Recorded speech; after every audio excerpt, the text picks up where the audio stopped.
So we're going to make some pocket pages. This is cut from an A4 sheet of card, and you'll want to cut it at 9.5 by 6. If you do the 6-inch side first and then the 9.5 side, you'll be left with those two pieces which we can use for tags. So keep those to one side. Then we just need to score this. So long side at the top, we're going to score at 1 inch, 3/4 of an inch, telling you the wrong thing already, and 4 3/4 and 8 3/4. Turn it round so the short side's at the top and score it at 1 inch. That's where the 1 inch came in.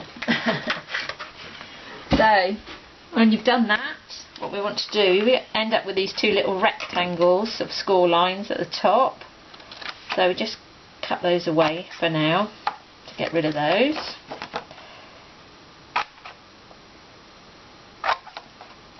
Like that. Fold it in half. Line everything up so that all the sides are lined up nicely. And just score that together.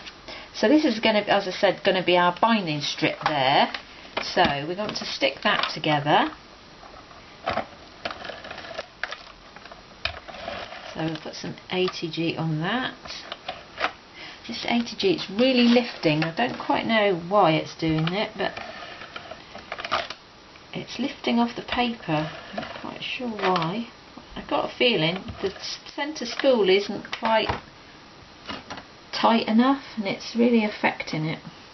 Anyway, so we go along the bottom so it's nice and sticky, and along one side, and then stick that down. That's going to make your pocket. So with your binding strip on the left hand side, you can make a mark at the top, just 1/2 inch in on both sides, and then you can cut from the score mark up to your line. That's going to give us our decorative edge. So we can decorate that now. So I'm going to use Victorian Velvet, the Tim Holtz, because most people seem to have the Tim Holtz distressing, so we'll do it with that. I'm going to, before we stick this down, we'll mat it, I'm just going to go over the edges slightly. And I've cut a piece of the Crafty Individuals background papers. It's book 7, it's the Shades of Summer one. Oh, it's so pretty. Some really lovely papers. I love the birds and the bird cages on it. Some really nice. Look at that. Pretty colours. My favourites. Blues and pinks. Really nice. So I'm using that one. I cut the bird cage from one of the pages. This page was actually like that. I've cut across the bottom. The match you'll want is 4 3/4 by 3 3/4. So I've cut 4 3/4 from the top there, and then 3 3/4. From that way, and then you're left with those two pieces, which you're going to use on the other side. So let's stick that on there. The only thing is, we're going to have this. The only thing we could do is just bend this over a tiny bit to ink that edge. Just bend it slightly because I want that edge inked. See what I'm doing? Not easily, but I don't need to ink the other side of that because that's going to be put down. And I can just bend that slightly back the other way and ink that edge.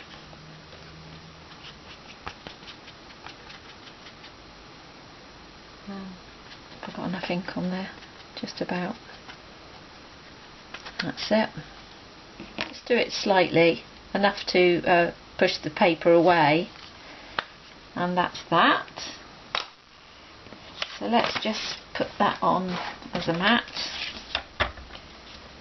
I'm hoping I'm still in camera. Yeah, I think I am.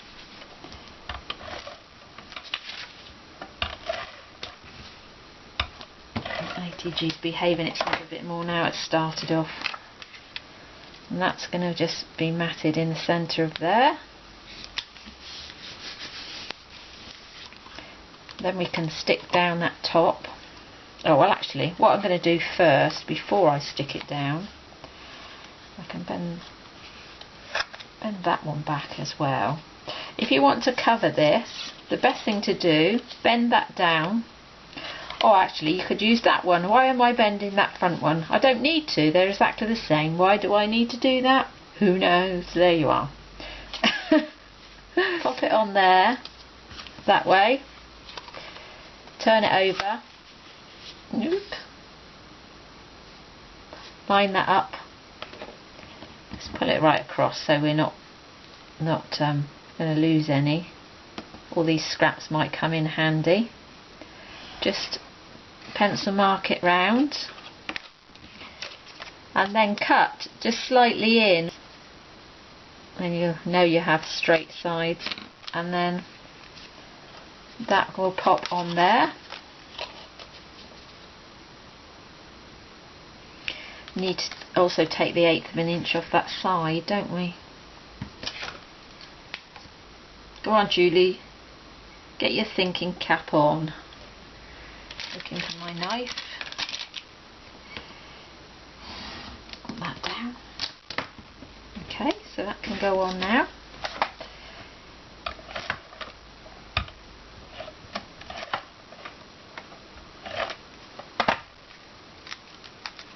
I'm going to pop that on there.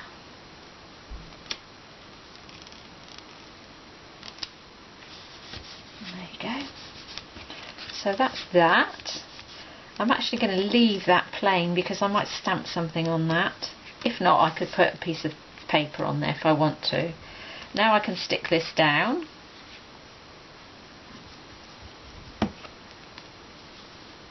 Made a very good job of that either, have I? Perhaps I'm in one of those bad crafting days where nothing seems to go right. I don't know if you get those. I get those sometimes where absolutely nothing you do goes right. It's horrible when you get those days. There, so that we can get rid of that little scrap there. That's not much good for anything. Keep that one. Okay, let's go on the other side now. I've just pushed that down and just inked that top bit because that wasn't inked. And we'll just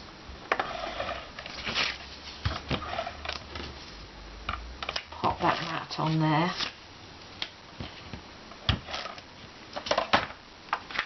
I'm going to put the border that side.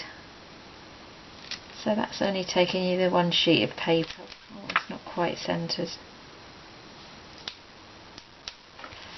There you go. And we're going to put a stamped image on there, and we maybe stamp on those. So the stamping, I've got just inked half of this swirl stamp, and I'm going to pop that in here.